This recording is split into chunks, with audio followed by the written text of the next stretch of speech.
સમાચારમાં આગળ વાત કરીએ તો ખેરાલુના ચાચરિયા ગામે મનરેગા કૌભાંડના આક્ષેપ લાગ્યા છે।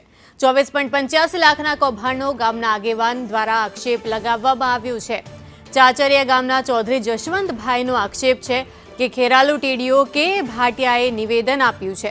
ચાચરિયા ગામે મનરેગામાં કોઈ જ કૌભાંડ નથી થયું। જે ભાઈએ આક્ષેપ કર્યો છે તે પાયા વિહોણા છે તેવું પણ ટીડીઓ કહી રહ્યા છે।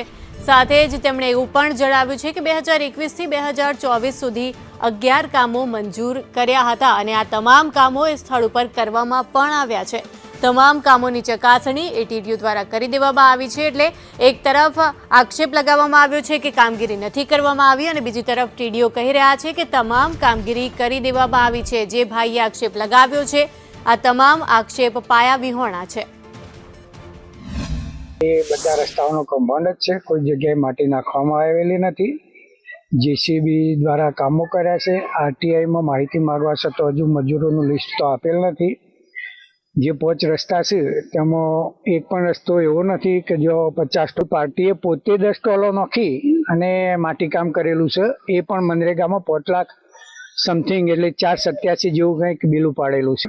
ચાચરિયા ગામના 2021-22 થી 23-24 સુધીમાં કુલ 11 કામો મંજૂર થયા હતા। આ 11 કામોમાંથી 10 કામો પૂર્ણ થયા છે અને એક પંચાયત ઘરનું કામ પ્રગતિ। એટલે જે આ કામો થયા વગરની જે ઉચાપત કર્યાની જે બાબત તદ્દન ખોટી છે।